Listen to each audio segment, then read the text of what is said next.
Hey, what's up, guys? This is Puck Luck Matchups with the best sleepers for each NHL team for your 2025-2026 fantasy hockey season. We are going to go from Anaheim in order and finish with Winnipeg. With Anaheim, we have Lucas Dostal. He's getting drafted at ADP 120. This is when I'm going to be looking for my goalies. And with an above 900 save percentage in my points league, that's all I'm hoping for. Get a lot of starts with an okay save percentage. I got an honorable mention with Jackson Lacombe. He's getting drafted at 112. I'm trying to get players that are a little bit deeper in the draft, but his upside is very good, so I'd definitely queue him up just in case. With Boston Bruins, we got Jeremy Swayman. He did have a terrible season last year, and he's getting drafted at 119. I think he's a steal at 119. Now, he did have a below 900 save percentage last year, but he's projected to get it above 900 save percentage this year, and he's going to get majority of the starts. He is going to be actually there for training camp this year. So his upside is going to be fantastic. I got honorable mention with Morgan Geekie. He is 3 positions, which is fantastic, and he's getting drafted at 160, which is pretty late in the draft. He did have a very high shooting percentage last year, so I don't think he's going to get as many goals, but his stats are pretty decent. With Buffalo Sabres, we got Ukko-Pekka Luukkonen. He's getting drafted at ADP 178, which I think is one of the best steals. I'm looking at him with a couple last picks, getting him as my second goalie or my third goalie. Now, he did have a terrible season last year with a .88 save percentage, but I think as long as he can get that up to about 900, I think he'd be a great steal. He should get a majority of the starts. He does have Georgiev backing him up, but Georgiev is not a threat to Ukko-Pekka Luukkonen. With Calgary Flames, we got Blake Coleman. He has 3 positions and getting drafted at 180. He doesn't put up very many points, as you can see here, but he does put up pretty decent peripherals at 194 shots and 162 hits.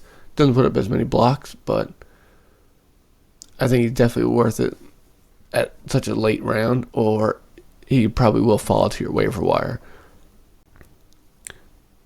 With Carolina, I got Shane Gostisbehere getting drafted at ADP 125. He is quarterback on that power play 1. He puts up a lot of points, decent shots for a defenseman, but doesn't put up many hits or blocks. But for 125, I think he's a pretty good steal. With Chicago, I got Spencer Knight getting drafted at 173. He had an over 900 save percentage last year, and I think in a points league, that's what I'm looking for. A goalie that gets lots of starts with over 900 save percentage. He doesn't get many shutouts, but I think this year he'll get majority of the starts. And as long as he keeps over that 900 save percentage, I think he's a great steal at 173. With Colorado, I got Gabriel Landeskog. He is only a left wing, but he's getting drafted at 166, which is pretty late. I know he didn't play last year, but he looked fantastic in the playoffs when he came back last year. He's going to put up a lot of points. He's going to be playing on the second line, power play 1. He's going to get a nice, decent amount of shots, hits, and he should be pretty decent for blocks. And he's going to put up a lot of points, and he's going to be on power play 1, like I said, so he's going to have a lot of power play points.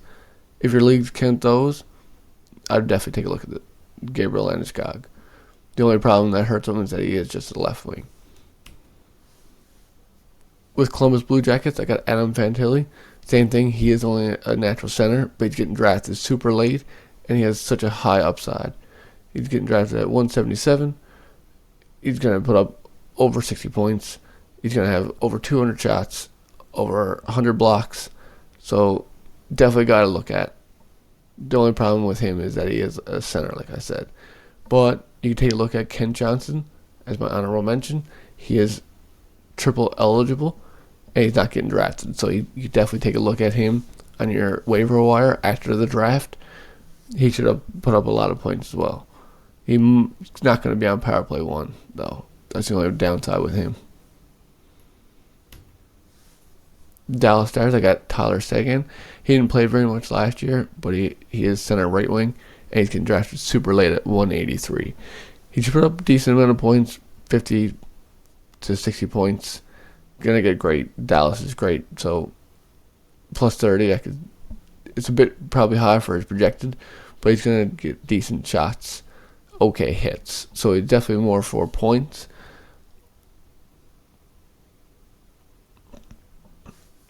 With Detroit, I got Marco Kasper. He's getting drafted at 165. He is center left wing. He puts up a decent amount of shots and a lot of hits. Doesn't block very much, and he should be getting decent amount of points playing with Patrick Kane and DeBrincat on the second line. With Edmonton, I got George Skinner. I know he's not great, but I think he should get most of the starts. Calvin Pickard's not the greatest goalie, so I think Skinner should get majority of the starts as long as he keeps an over 900 save percentage, which is probably going to be pretty hard for him, but he should be able to do it, or at least close to it. And at 154, I think he's a steal. I'm looking for those late round goalies, so he's definitely someone I got my eye on. For Florida, I got Sam Bennett. Only thing is that he isn't just a natural center. But at ADP 142, he puts up a lot of shots and a lot of hits. He's going to get decent points, especially with how deep that Florida team is. But that's the problem with Florida, is that they're so deep that I'm not sure what his ice time is going to be. I don't think it's going to be very high, but he's still going to put up a lot of shots and hits. So as long as your leagues count those, he's definitely someone I could keep an eye on if I don't draft very many centers, if I stay away from him early in the draft.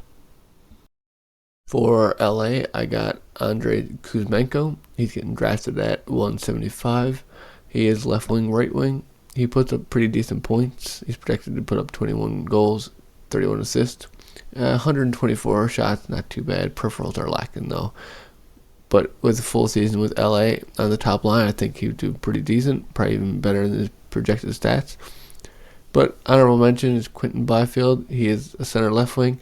He's going a bit higher up in draft now. He was falling a bit earlier. He's now 136. But I think he's going to be putting up about the same amount of points, 50 to 60 points, but he should be getting a lot more shots, and his peripherals are a bit better.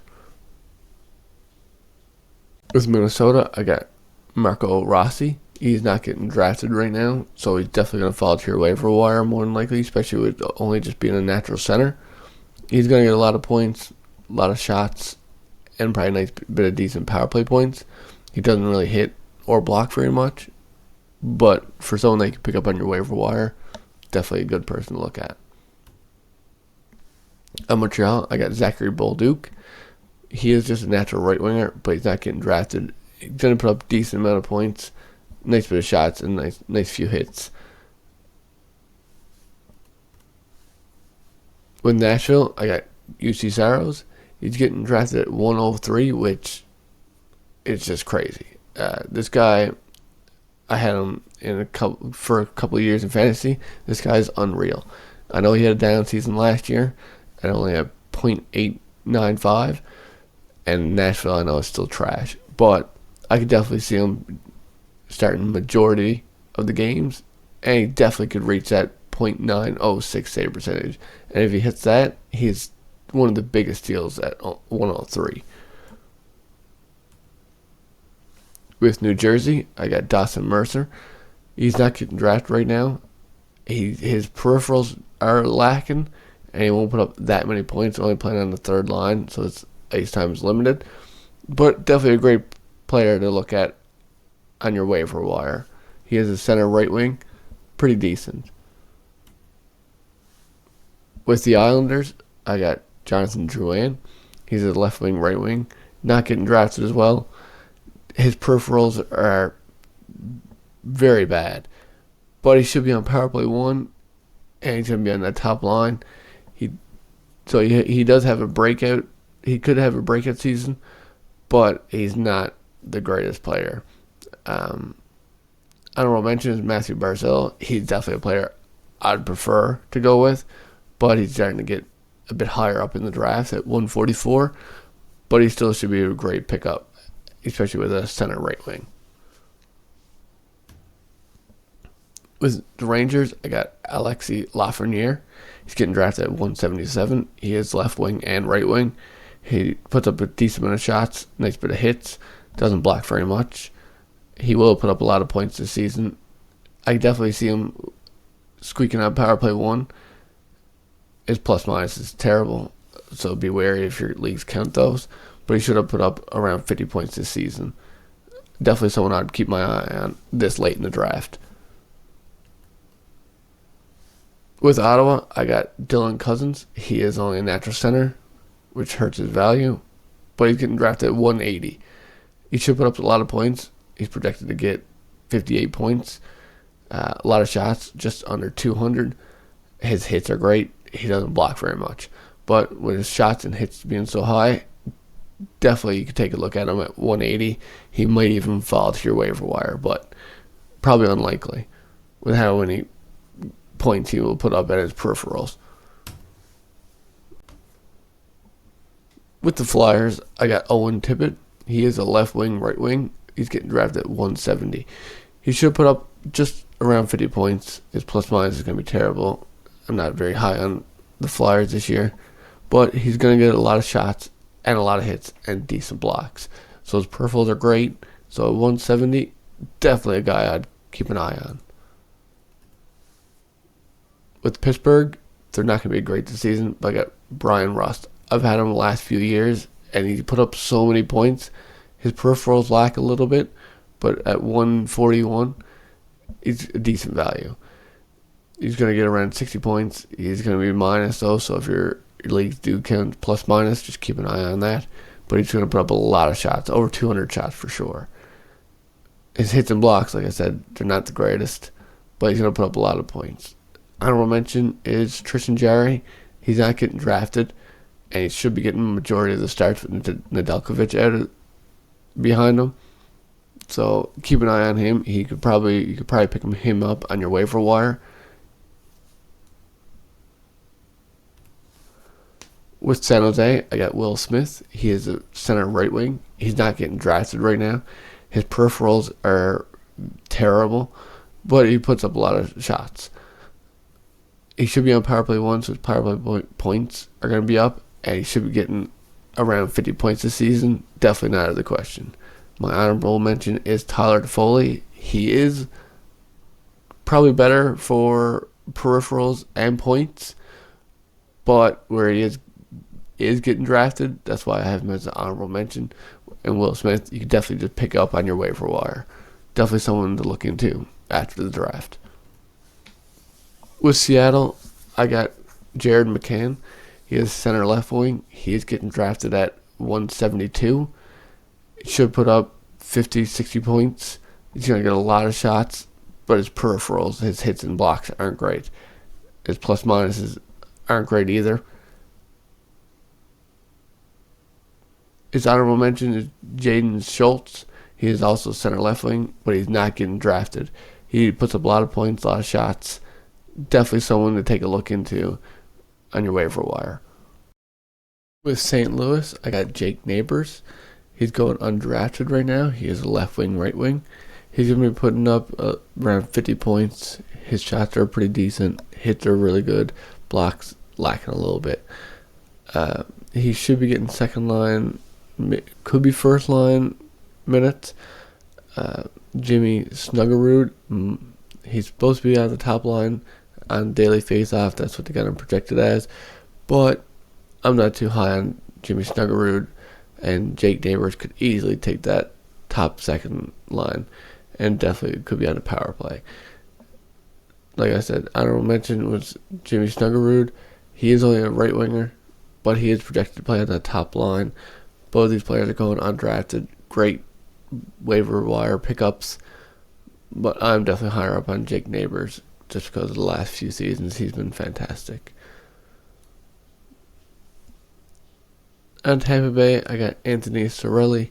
He is only just a natural center, which hurts his value a bit, but he is going undrafted. He should be putting up around 50 points. He's going to be on a great Tampa Bay team, so his plus minuses are going to be great. Shots are good. His peripherals are lacking. The hits are terrible. Blocks are okay, though.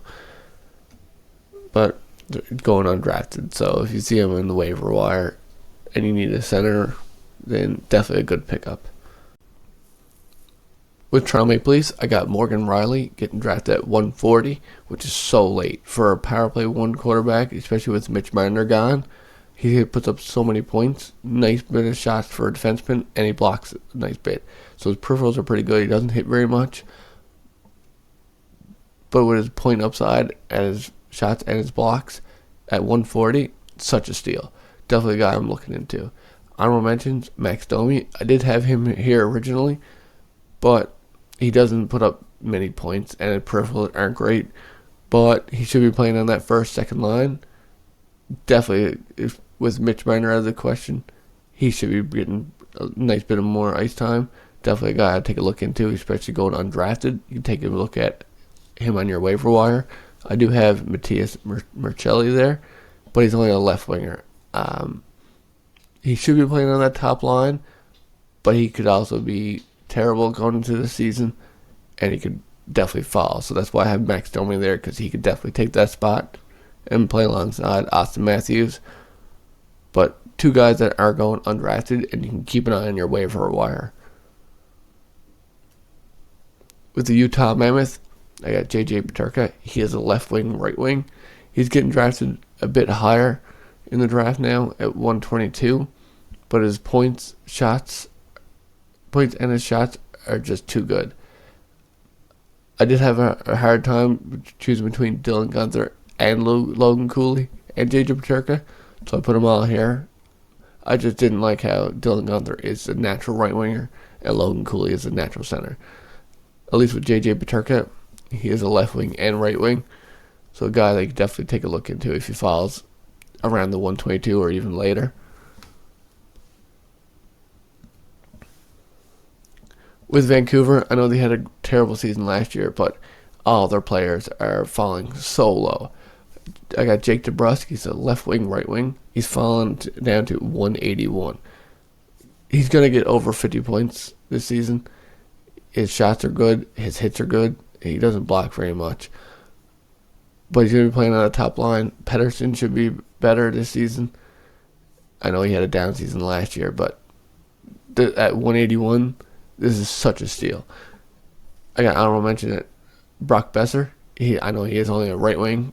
That's why he is my honorable mention. But he's going undrafted. For a first line guy that's going to be power play one, going undrafted, take a look at this guy with your last pick, or even take a look at when after your draft on your waiver wire.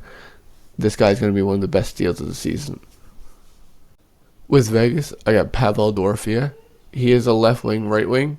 He's getting drafted at 125 now, so he is coming up in the draft now compared to earlier in the season. But his point upside is crazy. His goals, he's projected to get 30 goals. Definitely not out of the question. He had 35 last year. He puts up so many shots. His peripherals are lacking with his hits and his blocks, but he puts up so many shots and so many points. Definitely got to take a look at. With Washington, I got Alexei Protas. He's not even getting drafted right now, which is crazy. He's a left wing, right wing. He's going to have around 60 points this season.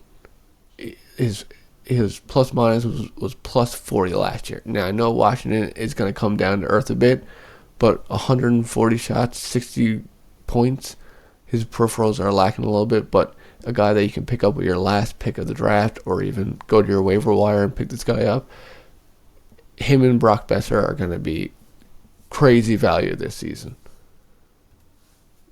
And with the last, I got Cole Perfetti with the Winnipeg Jets. He is going at ADP 176. Now, he is triple eligible, center, left wing, and right wing. Now, he's not going to get many points, probably around 50. His plus minus is going to be great. The Jets are going to be good this season. Only 137 shots projected. Isn't the greatest. 61 hits, not bad. Doesn't block very much. But for over 50 points for a guy that's falling pretty late in the draft, and being triple eligible, definitely take a look at this guy. That's all I got for today. Good luck drafting. Do mock drafts, practice. They're so much fun.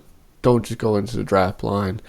Keep these players in your queue and take a look right after the draft to pick a couple of these people up, especially Protaz and Brock Besser.